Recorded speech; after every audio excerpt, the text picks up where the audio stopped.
सत साहिब सतगुरुदेव की जय। बंदी छोड़ कबीर साहिब जी की जय। बंदी छोड़ गरीबदास जी महाराज जी की जय। स्वामी राम देवानंद जी गुरु महाराज जी की जय हो।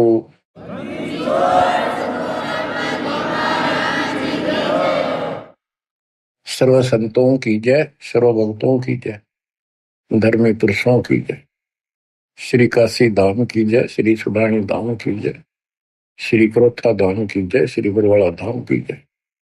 सत साहिब परम पिता परमात्मा कबीर जी की असीम रजा से आपको मनुष्य जीवन की सफलता का राज प्राप्त हुआ। रहस्य, यथार्थ, अध्यात्म ज्ञान, सत्य भक्ति। इसके बिना ये मनुष्य जीवन आम सामान्य प्राणी जैसा था, पशु पक्षी के समान है।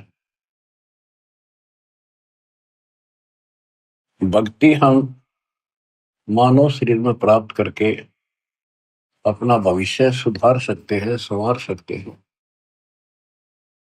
अन्य जितने भी शरीर हैं, पशु हैं, पक्षी हैं, कीड़े मकोड़े हैं, ये अपना कर्म भोगते हैं।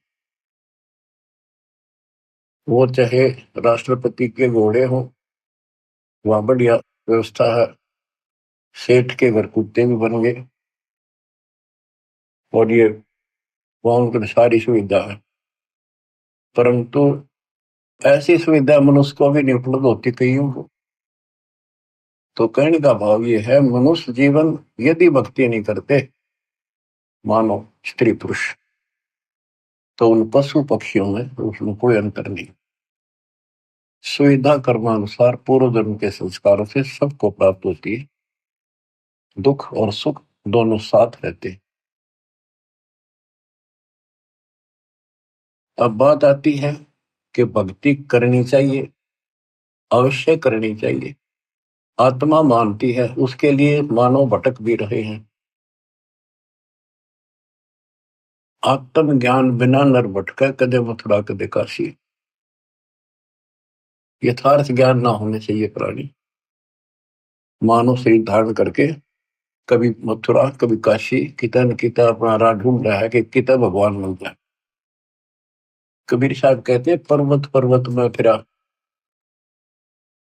कारण अपने राम, राम जैसे जन मिले, बिन सारे सब काम। बताओ कि परमात्मा की खोज में पहाड़ों पर गए, तीर्थों पर गए, संत समागम अटेंड करे, दान धर्म किए, जैसा मार्गदर्शन मिला, और भी देवी देवता पीर मनाए, मंदिर मस्जिद पूजे, तो मनुष्य जीवन प्राप्त प्राणी को सबतर लगन लगी होती है, क्योंकि वो पिछला संस्कार चंगा होता है, उसका बहुत अच्छा संस्कार होता है, इसलिए मानव शरीर प्राप्त होता है। अच्छा संस्कार कैसे मिलता है? कोई भक्ति की है, धर्म पुण्य किए होते हैं, तो उस कारण से इस मनुष्य जीवन में भी प्रेरणा बनी रहती है कि अच्छे काम करो, कोई भक्ति करो। लेकिन जिनको हम अच्छे काम समझ कर रहे थे, धर्म कर्म भी करते थे और भक्ति भी करते थे, वो शास्त्र विरुद्ध होने से, वो एक आने की नहीं, एक नए पैसे की नहीं। क्योंकि हमारे जो स्पिरिचुअल हैं, हमारे जो आध्यात्मिक ग्रंथ हैं, ये भगवान के विषय का संविधान है। इसमें जैसा कुछ करने को कहा है और न करने को कहा है, हमने वो ही करना पड़ेगा, तभी सफलता होगी। जो हमारे ग्रंथ बताते हैं, हमने उनके अनुसार चलना होगा। इसके लिए जो से हिंदू समाज है, वो अपनी पवित्र गीता, पवित्र वेदों और पवित्र पुराणों को सत्य मानते हैं। और हमारे हिंदू धर्म के धर्म गुरुओं ने जो ज्ञान बताया, उन्होंने यही कहा है कि गीता वेद पुराणों में ऐसा ही लिखा है, ये भक्ति करो। अब यहां हमने सबसे पहले ये देखना होगा कि जो स्पिरिचुअल है, शास्त्र है, हमारे धार्मिक शास्त्र, वो कौन से किस लेवल के हैं, किस स्तर के हैं। 5 वेद है। वैसे तो वेद एक ही होता है। वेद का अर्थ ज्ञान होता है। बोध का अर्थ भी ज्ञान होता है। भक्ति बोध, भक्ति का ज्ञान। वेद, वेद का अर्थ ज्ञान। सूक्ष्म वेद यानी सवसम वेद, जो भगवान ने सब अपने मुख से बोला होता है, उसको सवसम वेद, सूक्ष्म वेद बोलते हैं।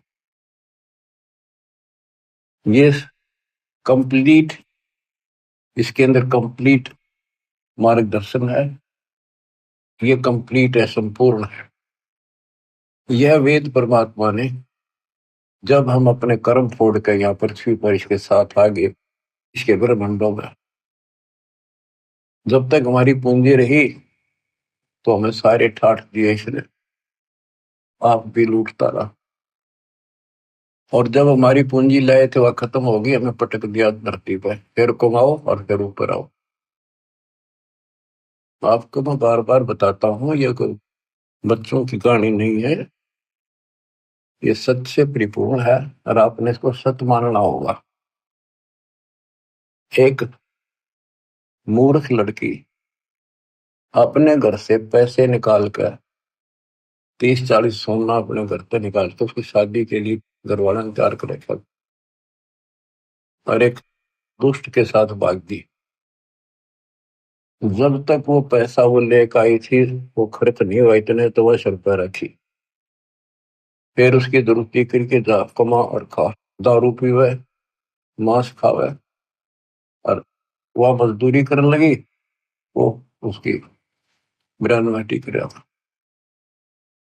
तो वो दशा आपकी है, आप मानव से मत मान, मानना पड़ेगा क्योंकि आप भक्त हो गए। 100 की 100 सच्ची है। अब यहाँ मजदूरी बता रखी है, इतना करो, दान करो, यज्ञ करो, बस नाम जपो तो उठ पटांग जपो, जो मोक्ष ना दे।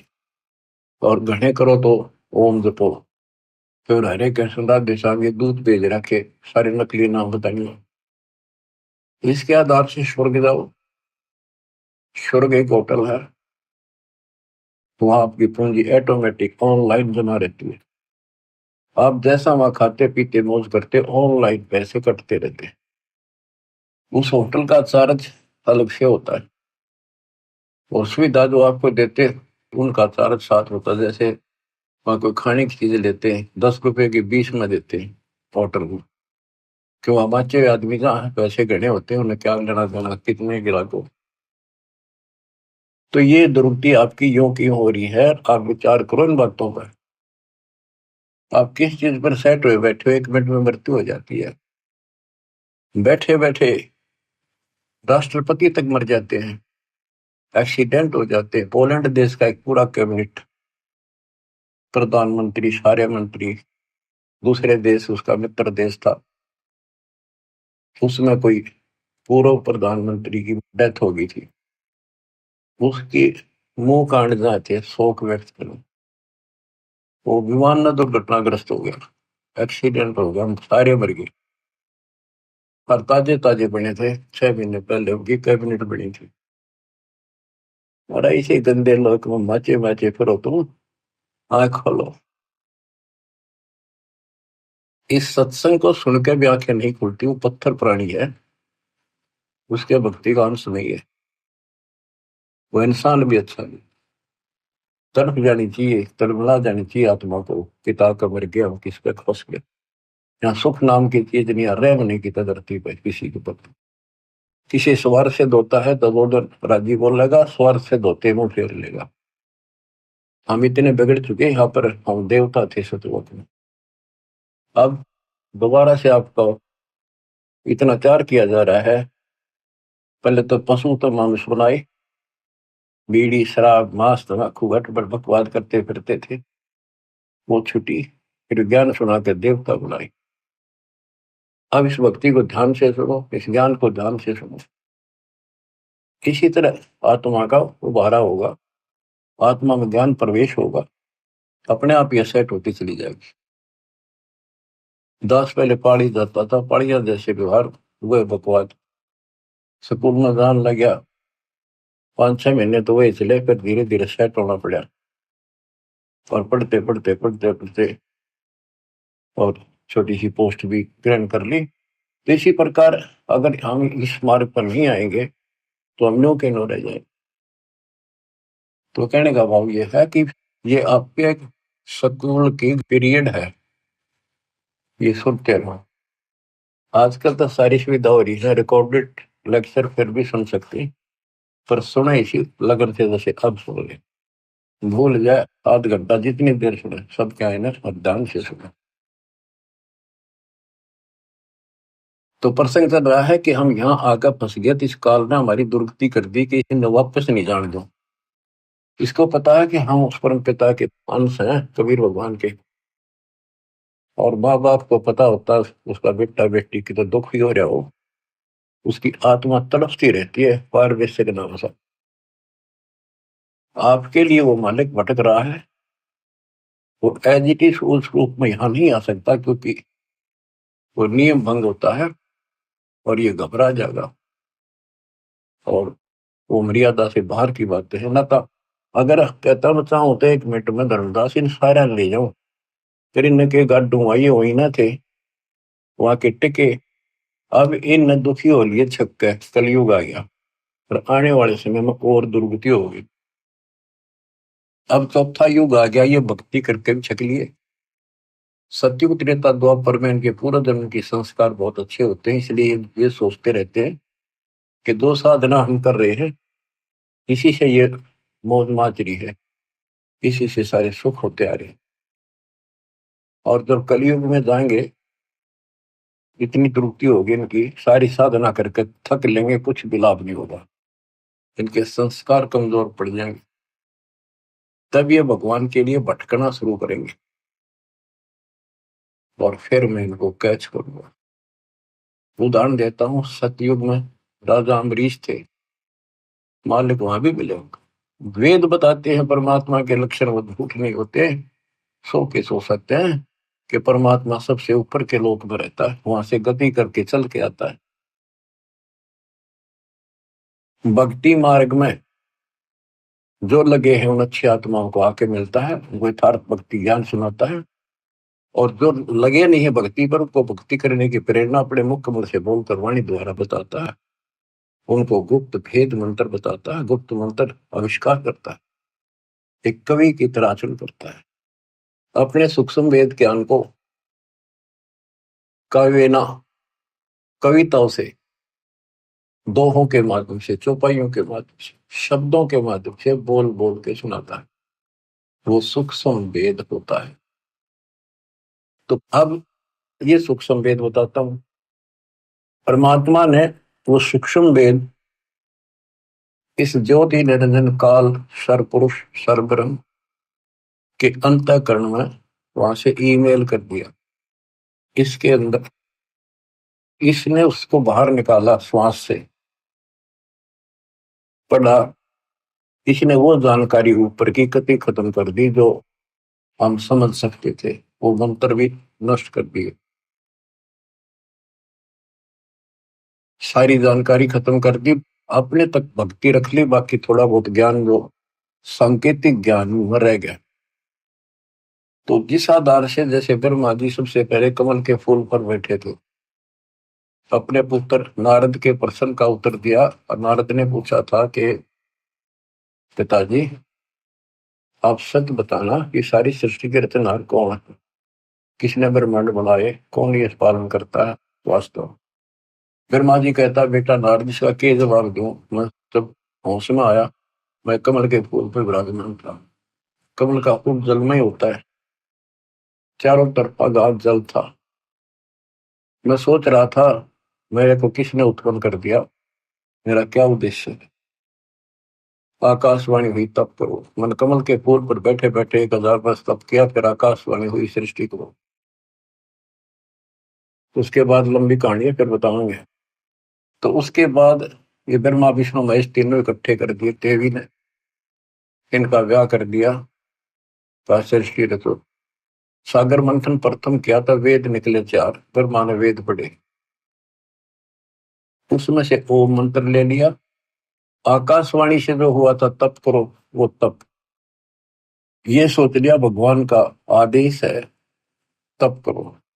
वेद भी भगवान गिवन है, गॉड गिवन है, भगवान के दिए हुए, भगवान परमात्मा दत्त है। इनमें ओम नाम, यजुर्वेद अध्याय 40 मंत्र 15, चारों वेदों में कहीं भी फिर दोबारा इसका रिपीट नहीं किया, एक जगह लिखा है और स्पष्ट कर दिया, ओम करतु समर्थ कलवे समर्थ करतु समर्थ। ओम नाम का जाप काम करते करते सुमन करो, विशेष कसक के साथ सुमन करो, अपना मूल कर्तव्य समझ कर सुमन करो। अब दास आपको समझाना चाहता है कि ये हमारे दातम ग्रंथ है, शास्त्र है, ये कौन से किस सत्र के? इन चारों वेदों का सारांश श्रीमद् भगवत गीता है। और पुराण क्या है? ब्रह्मा जी ने जो ज्ञान प्राप्त हुआ, जैसा वेदों को समझा, तो उसके अनुसार अपनी संतान ब्राह्मण ऋषियों को बताया। तो ऋषियों ने ब्रह्मा से प्राप्त ज्ञान है, ये ऋषि ब्रह्मा जी की संतान है, ब्राह्मण सारे। तो ब्रह्मा जी कहता कि मैं तो कमल के फूल पर बैठा था, मुझे नहीं पता मैं कहां से उत्पन्न हो गया। ये फिर जानी जान नहीं है, सर्वज्ञ भगवान नहीं है। इसने जो ज्ञान अनुभव किया, तो इसने अपनी कथा बताई, तो इस आधार से ऋषियों ने तप तो ब्रह्मा जी से प्राप्त कर लिया। ब्रह्मा जी ने बता, वेदों में केवल ओम नाम है, ओम नाम वेदों से ले लिया। तो इससे इस आधार पर ब्रह्मा जी के वंशज ऋषियों ने तप किए, जबरदस्त तप किए, शरीर गाड़ दिए, परवाह नहीं की, मिट्टी चढ़ गई शरीरों पर, खाना पीना त्याग कर मन की चाह मन लगे कि भगवान मिले तो जीवन सफल, नहीं तो व्यर्थ है। तप किया, ओम नाम का जाप किया। ओम नाम के जाप से ब्रह्मलोक प्राप्त होता है। गीता अध्याय 8 श्लोक 13 में गीता बोलने वाला कहता है, मुझ ब्रह्म का ओम इति एक अक्षर ब्रह्म व्यवहारं माम अनुसमण यह परियाति तदंदेह स याति परमां गति। ओम इति एक अक्षर, केवल एक ओम अक्षर है, ब्रह्म व्यवहारं माम अनुसमण, मुझ ब्रह्म का स्मरण करने का, माम ब्रह्म। और जो इसका अंतिम सांस तक स्मरण करता हुआ शरीर त्याग कर जाता है, वो ओम से मिलने वाली प्रगति प्राप्त करता है। देवी पुराण श्री देवी दुर्गा जी अपने शिष्य प्रिय शिष्य हिमालय राजा को ये बताती है कि यदि तुम्हें मोक्ष चाहिए, तो उसने कहा जी मुझे ब्रह्म की जानकारी दो, मोक्ष मार्ग बताओ। तो देवी ने कहा कि और सब बातें छोड़ दे, ओम नाम का जाप कर। इस ओम नाम के जाप से तू ब्रह्मलोक में जाएगा, जहां पर वो ब्रह्म रहता है उसको प्राप्त कर लेगा, तेरा कल्याण हो। गीता अध्याय 8 श्लोक 13 में कहा है कि मुझ ब्रह्म का एक ओम मंत्र है। यजुर्वेद अध्याय 40 मंत्र 15 में कहा है कि ओम का नाम जाप करो। 8वें अध्याय के 16वें श्लोक में कहा कि ब्रह्मलोक में गए प्राणी भी वापस आते हैं। बच्चों, इसने जुल्म कर रखा, कभी रास्ता नहीं दे रखा था, खुद मालिक आए, अपने बच्चों को ऊपर ले जाके अपनी समर्थता अपनी शक्ति से परिचित करा, फिर वापस छोड़ा। 600 साल हो गए इस प्रोसेस में परमात्मा लगे हुए हैं, जिसमें 6 गवाह आपके सामने दास ने आई विटनेस बता दिए। जब जाके दास की भी तसल्ली हुई कि सचमुच कबीर इज गॉड, न कबीर न को भगवान माने, दानक जुला, सारी उम्र कपड़ा बनता बनता मर गया, रोटी भी ठीक से टाइम पर नहीं बनती थी, तो इसी को तो सक्षम कहते हैं। उसने जरूरत नहीं था, सब कुछ संकेत पे है उसके। 18 लाख बाबा जी आगे चेला समेत और सारी काशीनाथ जी कितने आए, 3 दिन तक भोजन खवाए। वो एक कुटिया में बैठा था जब भी, घर में कुछ नहीं था। तो ये तो भगवान है, इसी का नाम तो परमात्मा है। सतगुरु जो चावे सो कर ही, 14 कोट दूर तो पर ही, भूत भूत जंत्रास निवारे, चित्रगुप्त कागज पाठ। अब बच्चों को प्रश्न चल रहा है कि हम जो साधना करते हैं वो शास्त्र अनुसार होनी चाहिए। अब शास्त्र कौन से ठीक है? जो हमें मान्य हो भगवान की भक्ति के लिए। हिंदुओं के लिए वेद और गीता ये एथेंटिक शिवयोचन है, एथेंटिक धार्मिक ग्रंथ है, ये प्रमाणित है। और पुराण जो है ये ऋषियों का अपना अनुभव है, जैसा इन्होंने साधना की उससे जो उपलब्धि हुई। इन्होंने हठ योग किए, समाधि लगाई, समाधि के अंदर इनको किसी को तो इस काल ने ब्रह्मा के रूप में दर्शन दे दिए, किसी को विष्णु के रूप में, किसी को शिव जी के रूप में। तो ऋषि ने मान लिया भगवान पा गया, ब्रह्मा के रूप में दर्शन दिया उन्होंने। ब्रह्मा जी के पास जाकर स्तुति करी, आप भगवान हो, सारी सृष्टि के मालिक हो, आप अपने को छुपाए बैठे हो, हमने पहचान लिया। इसी प्रकार विष्णु जी को ब्रह्म पैदा कर दिया, जिनको काल ने विष्णु रूप में दर्शन दिया। उन्होंने मान लिया कि मैं ही सारी सृष्टि का कर्ता रचनहार हूं, नथिंग एल्स। इसी तरह शिव जी को, इसी बात पर एक दिन ब्रह्मा और विष्णु जी की आपस में लड़ाई होगी। ब्रह्मा जी गए विष्णु जी के पास, विष्णु जी ने सम्मान नहीं किया उनका, आजा भाई, मैं बड़ा भाई है उसका, तो भी नहीं कहा आजा बैठ जा। इनकी देखो बच्चों विचार करो, जिनको भगवान मानते थे इनमें शिष्टाचार की भी कितनी कमी थी। एक बड़ा भाई है विष्णु जी का, और ये बैठा था शेषनाग की सैया पर, लक्ष्मी जी इसके चरण में भारी थी, आसपास इसके प्रशंसक खड़े थे विष्णु जी के। ब्रह्मा जी आया तो इसने अपना अपमान मान लिया कि इसने खड़ा होकर मिलूं, हाथ मिलाऊं या सीने से लगाऊं या नो को आओ जी बैठो, कितना भी दिखा इसने। ये फिर काम क्रोध से भरे पड़े ही ना भगवान मान्या करते। इस बात का दुख ब्रह्मा जी ने मान्या, अब इसने सम्मान भी ना किया। न बोला, अभिमानी, मैं तेरा बाप हूँ, सारी सृष्टि का रचने वाला हूँ, तो मेरे से पैदा हुआ और मेरा सम्मान नहीं करता, अपने बाप को देखकर भी तू अहंकार करता है, तो मेरा बेटा है फिर भी सम्मान नहीं करता। उसमें बोला तू मेरा बेटा, मैं तेरा बाप, तो मेरा ना भी कम से हुआ था। तो उसके प्रशंसक खूब हंसे। तो सबने बताया था कमल के फूल को तुम उत्पन्न हुआ, और विष्णु के नाभि से कमल निकला। इधर मारना विष्णु नापन भी रहा कमल कितना है, कैसे नाभि में उग गया। ये तो सूखे चौधरी थे। तो इस बात पर ब्रह्मा बोला तेरी अकल ठिकाना करता हूँ अभी। विष्णु बोला आजा, चढ़ा ली बात दोनों ने और काट दिया शस्त्र, मरण मरण तैयार हो गए। कमाल की बात है, शिव पुराण में ऐसा लिखा, ऊपर से देवता आकाश तिरंग पर फूल बरसावे, शाबाश, मरो कट के, शाबाश, देखते हैं कौन ताकतवर है। लेकिन इनकी सब बच्चा का कहां तक नाश हो रहा है। देवता व हरणों का लड़ो, उन्हें बीच मारना चाहिए था। भगवानों आप ऐसे करोगे फिर मारा केरा होगा। भगवान मानना चाहिए ना, दोनों लड़ पड़े। बता, वो तो इनका बाप जो काल नरेंद्र ने सोची मरेंगे कट के, तेरे खान पीने का सिस्टम बंद हो जाएगा। इनके बीच में एक सतम खड़ा कर दिया, बोतल बोतल आपस में छूनेगा। ये दोनों डर गया, आश्चर्यचकित हुए। जब इसका और छोर ढूंढना चाल पड़े और लड़ाई मिट गई, फिर काल आके खड़ा हो गया शिव जी के रूप में, साथ में दुर्गा को पार्वती रूप बना के लिया। तब उनसे कहता कि बेटा तुमने अपने आप को भगवान मान लिया, ये तुम्हारी बहुत बड़ी गलती है। तुम भगवान नहीं हो, यू आर नॉट गॉड।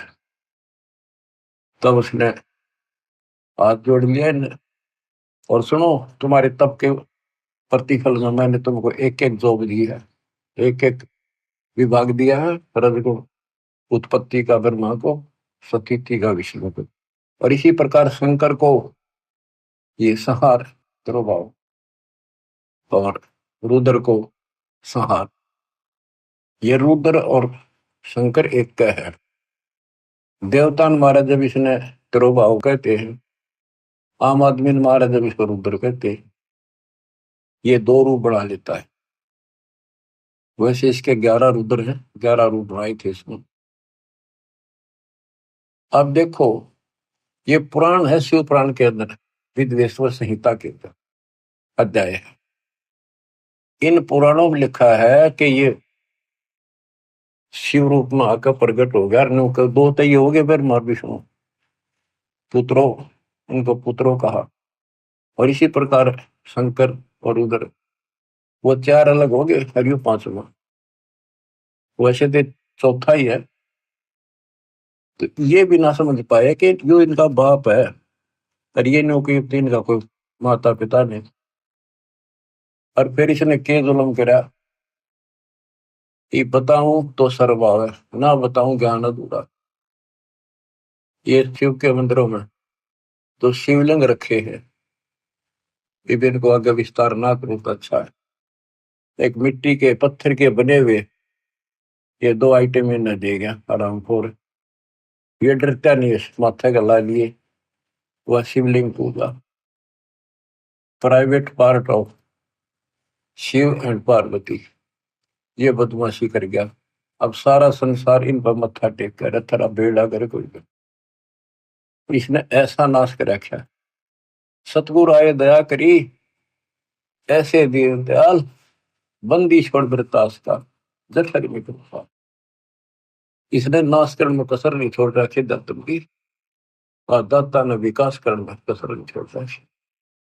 अज्ञान कितनी देर रुक आता है, अंधेरा लाइट के सामने नहीं रुक सकता। अब ये रोशनी उदय हो गई है, सूर्य उदय हो गया इस तत्व ज्ञान का। अब सब अंधेरा मिटेगा। बच्चों, इस प्रकरण से संसिद्ध हो जाता है कि सबको कति मूर्ख बना रखा है। इसमें काल और दुर्गा और ब्रह्मा विष्णु है, इसको तो ज्ञान नहीं बेचारों को। इनको जैसे ये डरा धमका कर ला देते उसी तरह लग देते। उसके बाद यह शिवलिंग पूजा शुरू होगी और तेरा गजब हो गया। अब आते इस बात पर कि हम भक्ति करें तो शास्त्र अनुसार करें। यदि पुराणों अनुसार करेंगे तो ये जड़े ढोएंगे जो इन्हें बता रखे भगवान जी ने। गीता और वेद गॉड गिवन है, कबीर गॉड गिवन। तो इनके अंदर इनके अनुसार साधना करनी पड़ेगी, लेकिन इनमें इनकम्प्लीट नॉलेज भी है और वे ऑफ वर्शिप भी इनकम्प्लीट है। ज्ञान झूठ नहीं है वेद और गीता में, लेकिन संपूर्ण नहीं है। अधूरे ज्ञान से अधूरा काम, संपूर्ण ज्ञान से संपूर्ण ज्ञान। श्रीमद् भगवद गीता श्री कृष्ण जी ने बोली, ये मानते हैं। इनका बिल्कुल ठीक है, क्योंकि वो बोलता श्री कृष्ण लिखा था, अंदर कैसेट काल की चढ़ा रखी थी। काल बैठ कर बोल गया ब्रह्म। अब गीता में क्या बताया है, ये खुद अपने को नासवान बताता है। गीता अध्याय 2 के श्लोक 12 में, 4 के 5 में, 10 के 2 में, कि तेरे और मेरे भोजन होगी अर्जुन, तू नहीं जानता, पर ये आगे भी होते रहेंगे। ये मत समझो कि आज ही जन्म है, पहले भी जन्म में थे, आगे भी होंगे। मैं जानता हूं, मेरी उत्पत्ति को ये देवता नहीं जानते। 10वें के 2 में कहा, क्योंकि ये मेरे से उत्पन्न हुए। अब बाप की उत्पत्ति को बच्चे कैसे जाने, दादा बताओ भाई। तो दादाजी कबीर भगवान इनके दादा है। तो बच्चों, कौन ब्रह्मा का पिता है, कौन विष्णु की मां, शंकर का दादा कौन है, हमको दो बता। ब्रह्मा विष्णु महेश तीनों भाई। इनका पिता ज्योतिर्नंदन, मां दुर्गा और दादा सतपुरुष कबीर भगवान। गीता अध्याय 16 श्लोक 23 में कहा है कि जो शास्त्र विधि को त्याग के मनमाना आचरण करते हैं, उनको ना सुख प्राप्त हो, ना कोई सिद्धि प्राप्त हो, ना उनकी गति यानी मोक्ष हो। फिर भक्ति करते इसी के लिए। गीता 10, 16 श्लोक 24 में स्पष्ट कर दिया कि इससे करते और अकर्तव्य में जो करने योग्य कर्म है, न करने योग्य कर्म है, उनके लिए अर्जुन ये शास्त्र ही प्रमाण। शास्त्र आपको सिद्ध कर दिया, गीता और इनके सतर के। हम बच्चों, हमारे लिए जो शास्त्र है हमारा सूक्ष्म वेद है, जो कबीर गॉड गिवन है। हमारे को इसकी कति जरूरत नहीं थी, ना गीता की, ना वेदों की, ना पुराणों की। और 17 फरवरी 1988 को दास का भाग्य उदय हुआ। पूज्य गुरुदेव से दास की किस्मत जागी, दीक्षा प्राप्त हुई, दीख मिली। उससे लेकर सन 2000 तक दास परमात्मा कबीर जी द्वारा दिए ज्ञान और संत गरीबदास जी के अमर ग्रंथ के आधार से सत्संग किया करता था दास।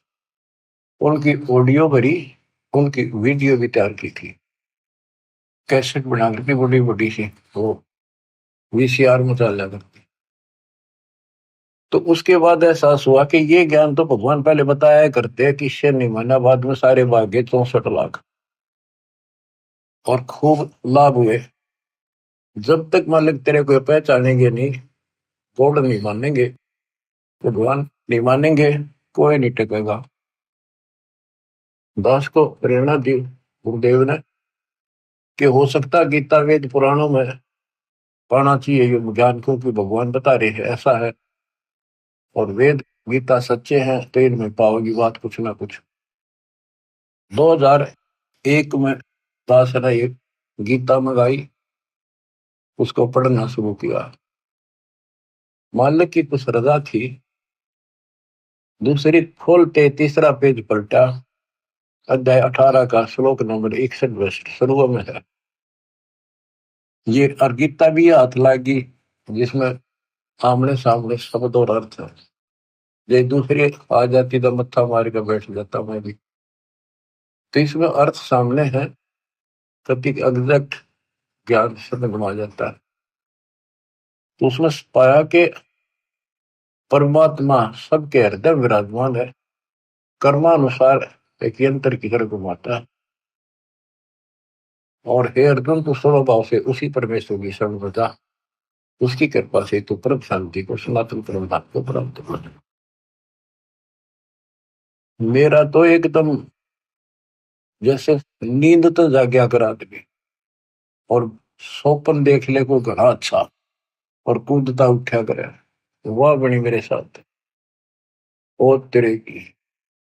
फिर लगा नोट कर लिया ये श्लोक अध्याय, फिर देखा धीरे धीरे रो तेरे की सारा खजाना बड़ा सारी है सच्ची परमात्मा की। 8वें अध्याय 7वां देखा, रजगुण ब्रह्मा सतगुण विष्णु, यह हम पढ़ाया करते सूक्ष्म वेद में। रजगुण ब्रह्मा तम गुण शंकर, सतगुण विष्णु कहावरी, चौथे पद का भेद निहारा, दरला सद्गुण पावरी। कबीर सागर में, कबीर साहब के ग्रंथ में, गरीबदास जी के ग्रंथ में स्पष्ट है, ब्रह्मा विष्णु महेश और ये इनका बाप चौथा। इन चारों को भी छोड़ को 5वें में पहुंच जावे, क्या कबीर शो हम करावे। तो गीता देखा, दूसरे का 12वां श्लोक, चौथे का 5वां, 10वें का 2, और दूसरे का 17 के अविनाशी तो वो है जिसने कोई नहीं मार सकता, जिससे सारा संसार व्याप्त है। और तेरे की वो सतिथि आज मैं वर्णन नहीं कर सकता, मेरे हृदय में जो उमंग और खुशी उत्पन्न हुई थी। हे भगवान, जैसे खजाना पा जाए अगर कंगाल को, घना धन मिल जाए, घना थोड़ा नहीं, तो वो पागल सा हो जाकर किस न बताऊं, कैसे छुपाऊं, तक बताऊं, ऐसी स्थिति होगी। तो मालिक ने खजाना दास को ही दिया, छुपा रखा था। हो। तो बच्चों, उसके आधार से फिर गहरी नजर गीता तैयार करी दास ने। गीता के आधार से पुराणों को देखा, वेदों में देखा, सारे खजाना भरा पड़ा। ज्यों का त्यों सच्चाई। कबीर साहब कहते हैं, वेद कते झूठे नहीं भाई, झूठे है जो समझे ना। अब दास साहब को जो बताना चाहता हूँ उस पर आता हूँ कि हमारे जो ग्रंथ है, गीता अध्याय 7 श्लोक 12 से 15 में आपको बता रखा है, रघुबर सतगुण विष्णु से जो कुछ हो रहा, काल कहता है इसका निमित्त मैं हूं, मेरे कारण है उत्पत्ति, सतिथि और संहार। और जो केवल इन तीनों देवताओं तक सीमित है, ब्रह्मा विष्णु महेश तक, इनसे ऊपर कोई भक्ति नहीं करना चाहते, वो राक्षस स्वभाव को धारण किए हुए नीच दूषित कर्म करने वाले लोग मेरी भक्ति नहीं करते। और फिर गीता अध्याय 7 के 20 से 23 में अन्य देवताओं के बारे में बता, ब्रह्मा विष्णु महेश के साथ साथ कि इन देवताओं को कुछ शक्ति मैंने दे रखी है, लेकिन इन मूर्खों का, अल्प बुद्धि वालों का ये ज्ञान गलत है, ये अक्षणिक लाभ मिलता है, ये नाशवान है ये फल। अपनी भक्ति को भी बताता, 4 प्रकार के करते हैं, अर्थार्थी, अर्थ, जिज्ञासु और ज्ञानी। ज्ञानी श्रेष्ठ माने क्योंकि ये मोक्ष चाहते हैं, इन्होंने मुझे सुप्रीम मान लिया, मेरे आधार पर ओम नाम का जाप किया, वेदों तक सीमित रहे, ये भी मेरे वाली अनुपमा गति में आश्रित है, इसमें आश्रित रहेगी। क्योंकि ऋषि मुनि तप करे, ओम नाम का जाप करा, तब से राजा बन गए, ओम नाम से ब्रह्मलोक में गए, ब्रह्मलोक में जाकर फिर वहां पे 100 जन्म मन बना रहा। फिर बताया कि खाक भक्ति हुई, जन्म मृत्यु मिटाया नहीं, सतलोक गए, फिर वो वापस लौट के नहीं आई, ब्रह्मलोक में गए, फिर आकर मरे, क्या फायदा उस भक्ति का। अब जो प्रश्न चल रहा है कि 7वें अध्याय 18 में कहा है कि ज्ञानी आत्मा है तो उदार, पर मेरे वाली अनुत्तम गति में सचित है। 7वें के 19 में कहा है कि बहुनाम जन्मनाम अंते ज्ञानवान माम प्रपद्यते, बहुत बहुत के अंत के जन्म में कोई ज्ञानी आत्मा मेरी भक्ति करता है, ना तो दूसरी भक्तियों में जीव नष्ट कर जाते हैं। मेरी भक्ति भी कोई कोई ज्ञानी किसी अंत के जन्म में एकादे में भटक कर करता है, ना तो नीचे वाली देवताओं में भक्ति करते रहते हैं। वासुदेव सर्वमिति स महात्मा सुदुर्लभ है, ये बताने वाला कि वो वासुदेव सारी सृष्टि का रचने वाला, सबके ऊपर जिसकी सत्ता, जिसकी साहिबी, जिसकी सत्ता, जिसकी हुकूमत सबके ऊपर है, वही पालन करता है, वही उत्पत्ति करता है, वही कर्मों की मार से बचा सकता है, पाप कर्म नष्ट करता है, वो आयु बढ़ा देता है, उसकी भक्ति से मोक्ष प्राप्त होता है, ये बताने वाला महात्मा शोध गीता अध्याय 4 श्लोक 32 में कहा कि परमात्मा सच्चिदानंद घन ब्रह्म। इन्होंने अर्थों के भी अनर्थ कर रखे हैं, अनुत्तम का अति उत्तम कर दिया, वर्ग का जाना होता है आना कर दिया, अनुत्तम का अर्थ अश्रेष्ठ होता है उसको सर्वश्रेष्ठ कर दिया। यहाँ गीता अध्याय 4 श्लोक 32 में ब्रह्मण मुखे शब्द है, उसका ब्रह्मण का अर्थ वेद कर दिया, यहाँ लिखना था सच्चिदानंद घन ब्रह्म। गीता अध्याय 17 श्लोक 23 में ब्रह्मण शब्द है, उसका अर्थ वहां इन्होंने ठीक रखा है, सच्चिदानंद घन ब्रह्म। ओम तत्सत यानी सच्चिदानंद घन ब्रह्म की उपासना का केवल त्रिविध समर्थ है, 3 प्रकार से शिवण है इसका, 3 मंत्र का। अब आता हूं मैं चौथे के 32 में, उसमें क्या कि परमात्मा अपने मुख कमल से, सच्चिदानंद घन ब्रह्म अपने मुख कमल से वाणी जो बोलता है, उस वाणी में ऐसा ज्ञान है जिससे सारे कर्म समाप्त हो जाते हैं, जन्म मरण मिट जाता है, सदा सुखी हो जाता है। उस ज्ञान को चौथे अध्याय के 34 में तत्वदर्शी संतों से पूछो, दंडोत प्रणाम करो। दंडोत प्रणाम करने से, निष्कपट भाव से, सरलता पूर्वक, नम्रता पूर्वक प्रसन्न करने से वो तत्वदर्शी संत जो तत्व ज्ञान का उपदेश करेंगे। उस परमात्म तत्व का, कौन से का, 18वें अध्याय के 62 वाले का, उस परमात्मा का उसका ज्ञान होता है। वो कौन है? 7वें अध्याय के 29वें श्लोक में गीता बोलने वाले ने कहा है कि जो केवल जरा वृद्धावस्था के कष्ट से, बच्चों, वृद्धावस्था का जो दुख है ना, ये मृत्यु से भूंगा है, मौत तो एक बार हो जाए, और यो कम से कम 20 साल मरे, फिर एनमाटी, कभी आंख दुख है, कभी चाड़ दुख है, कभी टांग दुख है, कभी शुगर बढ़ गई, कभी बीपी बढ़ गया, उठा जाना बैठा जाना, कब्जी होगी, गैस में, तो सुना नहीं, रोए बैठ के। तो कर्महीन इंसान तो भक्ति नहीं करते, भक्ति करने वालों पर यह असर नहीं होगा, लेकिन मर्यादित रहेंगे तो। भक्ति भी कबीर साहब की अरदास के माध्यम से, कि वो केवल जरा मरण से छूटने का, मृत्यु से दुख से बचने के लिए केवल प्रयत्नशील है और कुछ नहीं मांगते। वो तत्परम से, सारे धातुओं से और सारे कर्मों से परिचित है। आठवें के प्रथम अर्जुन ने प्रश्न किया, किम तत्परम, तीसरे में उत्तर दिया, आठवें के श्लोक में तीसरे में, वो परम अक्षर परम है। आठवें के 5-7 में गीता बोलने वाला अपनी भक्ति कहता है, मुझे भक्ति कर मेरे पास रहेगा, जन्म मरण बराबर रहेगा अपना दोनों का। ये पहले ध्यान में सिद्ध कर दिया आपको। 8 में के 8, 9, 10 में कहा, सचिदानंद घन ब्रह्म की जो भक्ति करता है, परम अक्षर ब्रह्म जी उसके पास जाता है। 15वें अध्याय के चौथे श्लोक में कहा है कि तत्व ज्ञान रूपी शस्त्र से इस ज्ञान को काट कर उसके पश्चात परमेश्वर के परम पद की खोज करनी चाहिए, जहां जाने के बाद साधक फिर लौट कर संसार में नहीं आते। जिसने सारी सृष्टि की रचना की है उसी की भक्ति की। 15वें अध्याय के 17वें श्लोक में कहा कि उत्तम पुरुषत्व ने परमात्मा के उदाहरण थे। उत्तम पुरुष, पुरुषोत्तम श्रेष्ठ परमात्मा तो कोई और है जो परमात्मा कहा जाता है, परमात्मा, और जो तीनों लोकों में प्रवेश करके सबका धारण पोषण करता है, वो अविनाशी परमेश्वर है। अब गीता यही समाप्त हो जाती है जब ये कहता है कि उस तत्व ज्ञान को किसी तत्वदर्शी शब्द से जाकर पूछो। मोक्ष उससे होना, जन्म मरण उससे मिटना, वृद्धावस्था का संकट उससे कटना, एक मालिक कुल का वही है। उसकी साधना कहाँ है? वो ना वेदों में। वेद कतेब, वेद ये 4 और 4 कतेब इन मुसलमानों की, ईसाइयों की, जबूर, इंजिल, तौरेत और कुरान।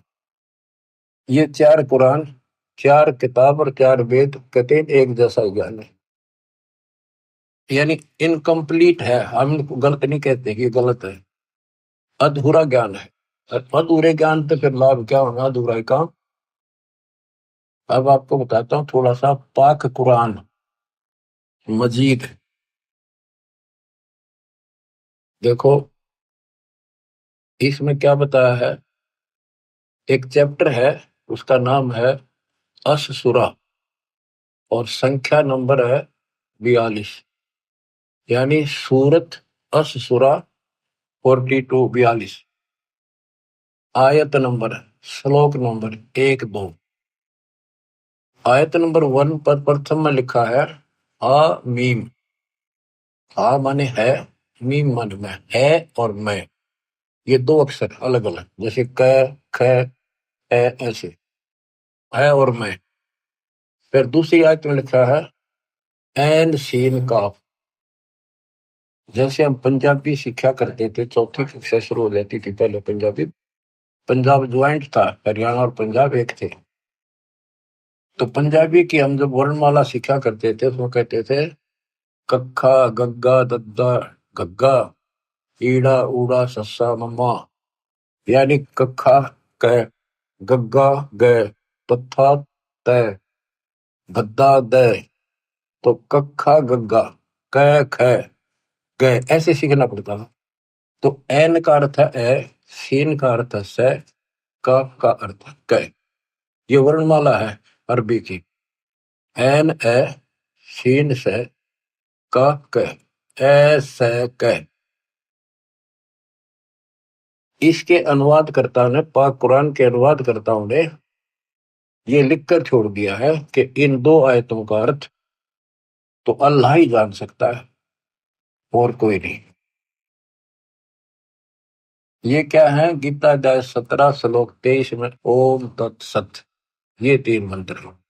इनमें तीनों मंत्रा का पहला अक्षर है ए से क। जिनको तीनों मंत्र प्राप्त हो बच्चे आसानी से समझ जाएंगे।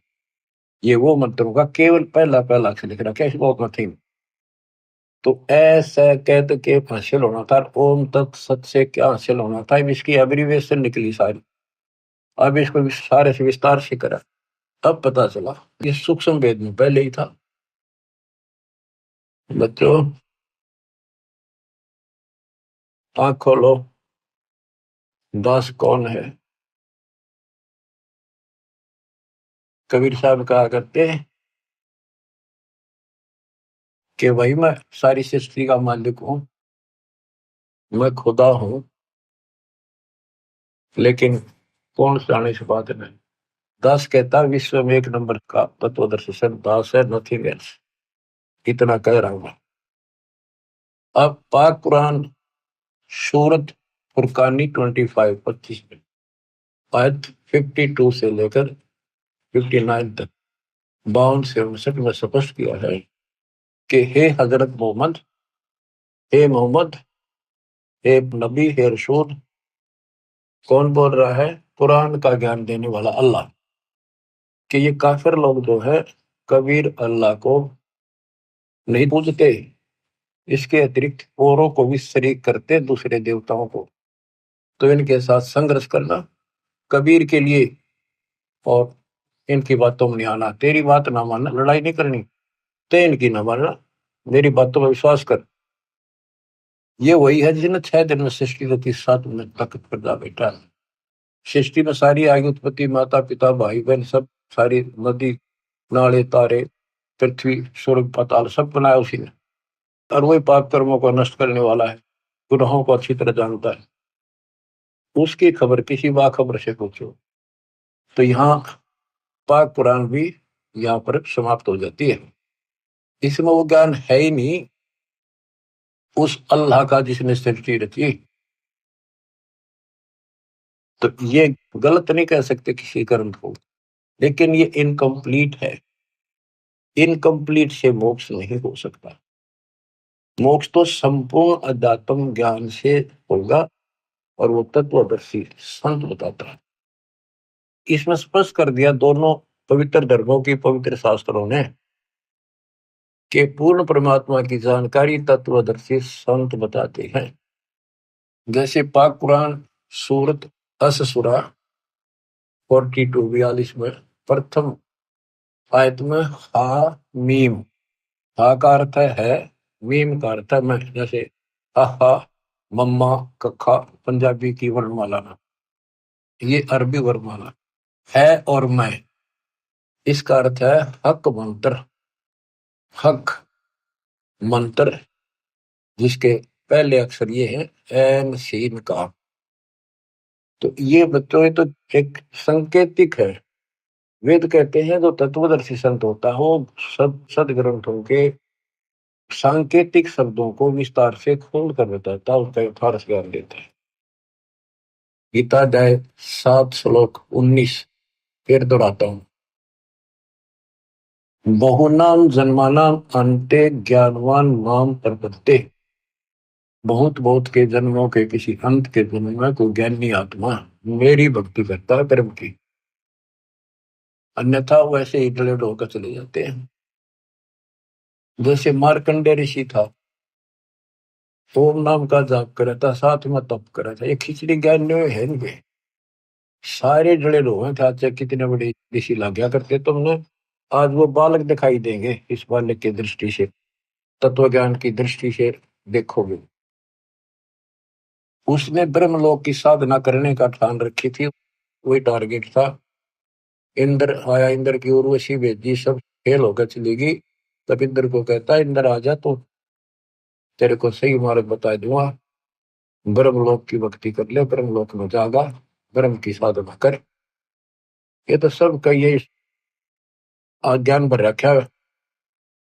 इंद्र स्वर्ग का राजा बोला जी फिर देखेंगे, ये तब ना मौज करते। ऐसे ही आप किसी आज कोई पोस्ट पर बैठे अच्छी, पर उसमें समझाने की चेष्टा करो, कोई तो बाद की बातें फिर देखेंगे। कोई चौधर पूरी है, इब्राहिम सुल्तान आदम को देखो, क्या क्या सुख थे, भगवान ने नरक से काट के बाहर गिरा अपने बच्चे को।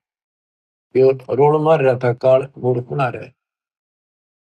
तो कहते हैं बहुत बहुत अंत के जन्म में कोई मेरी साधना करता है, मार्कंडेय ऋषि ब्रह्मलोक में जाकर फिर वापस आओगे, तब से राजा बनेगा, फिर गधा बन के धक्के खाओगे। ये खाक साधना थी। ऋषि मुनि सब करें तपस्या, हे भगवान हमें मोक्ष दिए, तप करवा के राज दे दिया, 184 में ठोक दिए। आपको बताया शिवलिंग की पूजा किसने शुरू करी, इसने करवाई, पापात्मा ने। इसको परमात्मा कहते थे। बच्चों आँख खोल लो, उस बाल्य की कृपा कैसी बरस रही आपके ऊपर। और इतना ज्ञान समझ गए बच्चों, नहीं मानोगे तब तो पत्थर होकर। काम न मना नहीं किया किसी संत ने, लेकिन भगवान बोलना गलत है। खूब डटकर मेहनत मजदूरी करो, किसानी करो, दुकान पर जाओ, जो भी जॉब है काम करो, नौकरी करो, नेक नीति और डट कर सेवा करो, गफलत ना करो वहां पर, ताकि सबको अच्छा लगे कि भगवान से डरने वाला है, किसी भी काम में कोताही नहीं करता, कोई आलस नहीं करता, ठगी नहीं करता। और मालिक ने याद रखो, अब जैसे आपको बताया कि पंजाब का एक राम राय नाम का सरदार जी थे। वो लोग परमात्मा के चाहने वाले, संतों का सम्मान करने वाले शुरू से ही हैं, क्योंकि उनके गुरुओं ने एक ऐसी धारणा उनमें भर रखी है। संत गरीबदास जी का एक शिष्य ब्रह्म वेदी का पाठ सुबह सुबह बैठकर ऊंची आवाज में एक तालाब पर बैठकर करे था, स्नान करके कुएं पे तालाब पर वहां बैठ के ब्रह्म वेदी यानी वाणी का पाठ करे था सुबह सुबह, गरीबदास जी की वाणी का, जो अब नित्य करते, उनका अपने हिसाब से बनाया हुआ था, उसी वाणी से निकाल कर। तो राम राय चौधरी 900 बीघे का मालिक था। वो भी घूमने फिरने गया फ्रेश होने, तो उसने आते समय देखा एक संत वो वाणी बोल रहा है, कि ये वाणी बहुत पसंद करते हैं, क्योंकि ये गुरु ग्रंथ साहिब जी का पाठ सुनते रहते हैं। लेकिन वो वाणी कुछ विशेष कसक करी, खींच लिया उसको, वहां बैठ गया जाकर।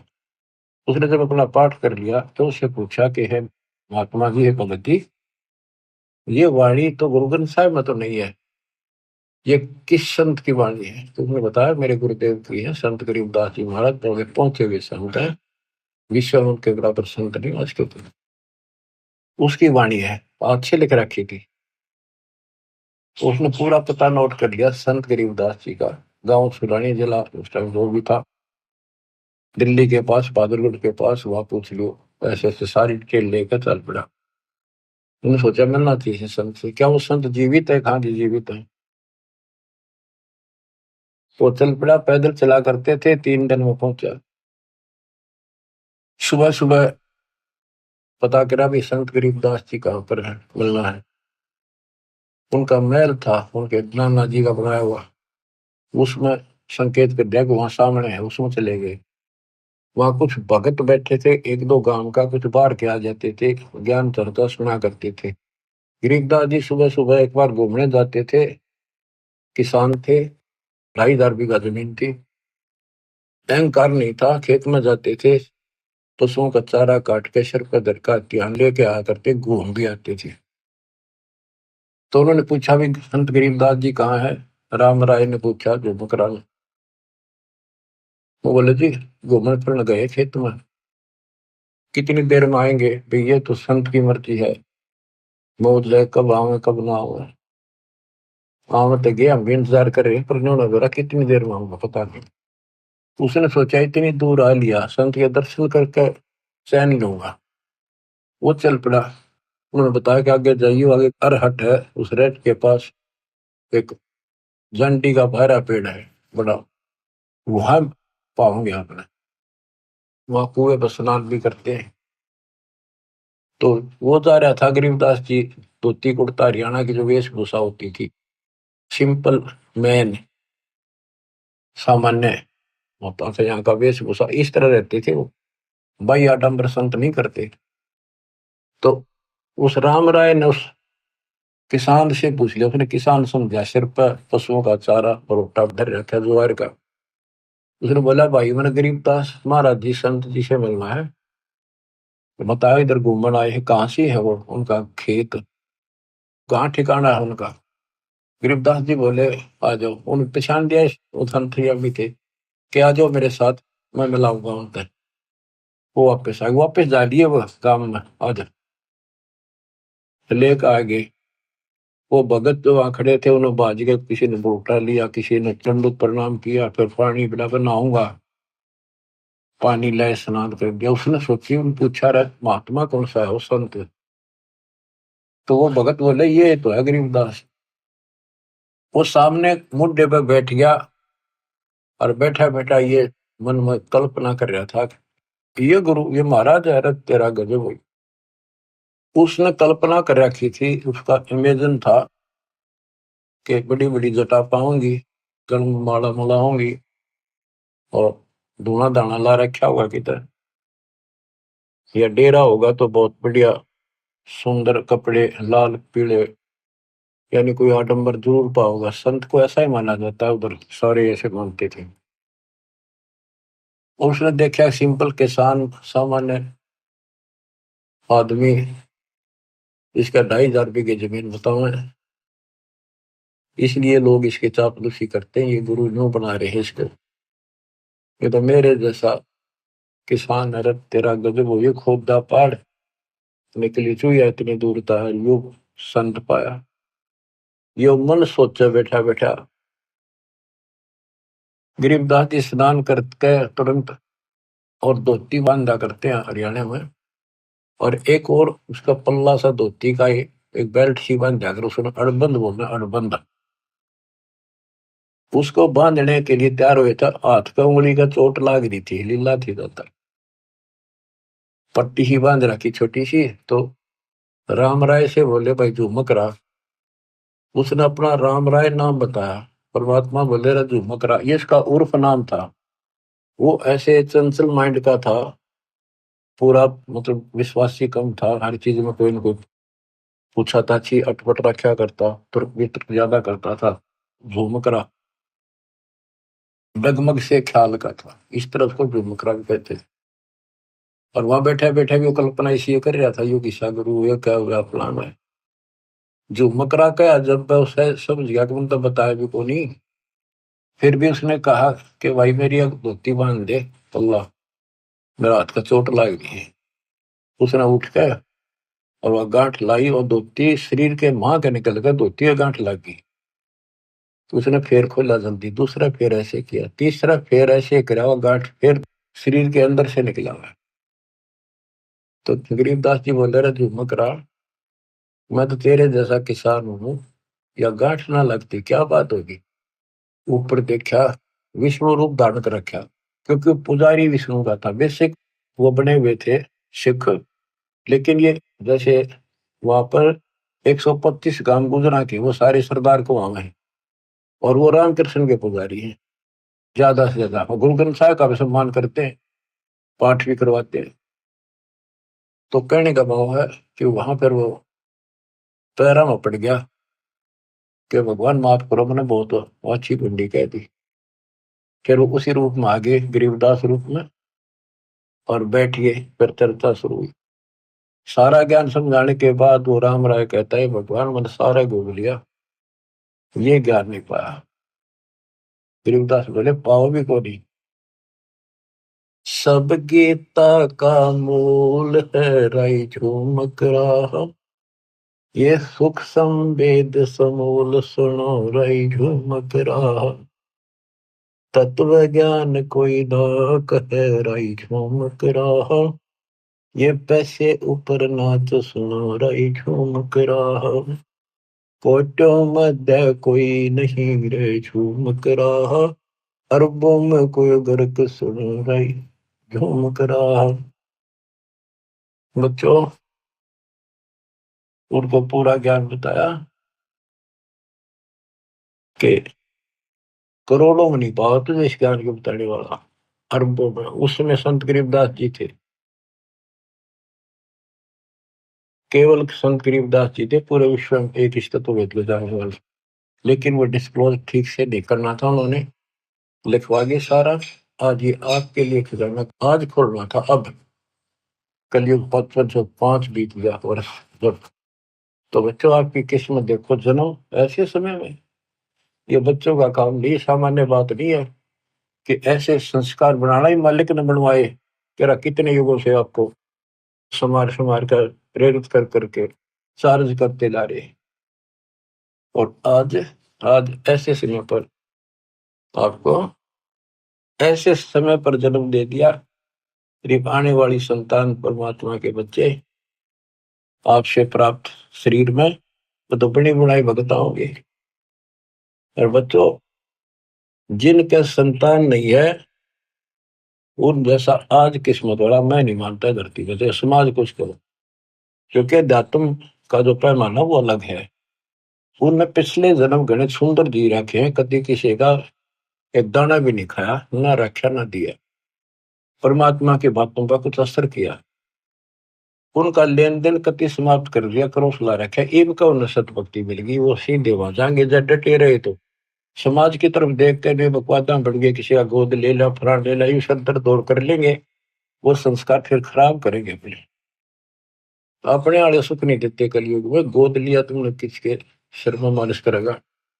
तो मेरा राय है इस कर्म में बना लो, निकल जाओ गंदे लोग तक, निकला जाता होता है। मैं तो दे दी है बालम बरे नु, मैं तो दे दी है बालम बरे, संसारी दी गल्ला चिन्ह न बूझ शब्द जो गहरे, मुर्दों से ती प्रीत लगावे न जाने सतगुरु मेरे। ऊंची थलियां खेती बोवे भूल रहे नज डरे, श्वेत छतर शिर मुकुट विराजे देखत नास चेहरे। ये संसार समझदा नहीं कहंदा शाम दोपहरे, ये संसार समझदा नहीं कहंदा शाम दोपहरे, गरीब दास ये वक्त जाते है रोगे इस पहरे, गरीब दास ये वक्त जाते है रोगे इस पहरे। बच्चों सुधर जाओ, संभल जाओ। इतना गजब का अवसर आपको मिला है जीवन का, आप सामान्य आत्मा नहीं हो। साधना सेती मस्करी चौरा नाल साल मल अखाड़ा जीतेंगे युग युग के बाद। आप वो युग युग के माल हो, वो पहलवान हो इस भक्ति के खड़े के फाइनल गेम में आ रहे हो। सावधानी बरतना, मालिक आपको सदबुद्धि दे, हिम्मत दे, बुराइयों से बचावे, मोक्ष दे। सत साहिब।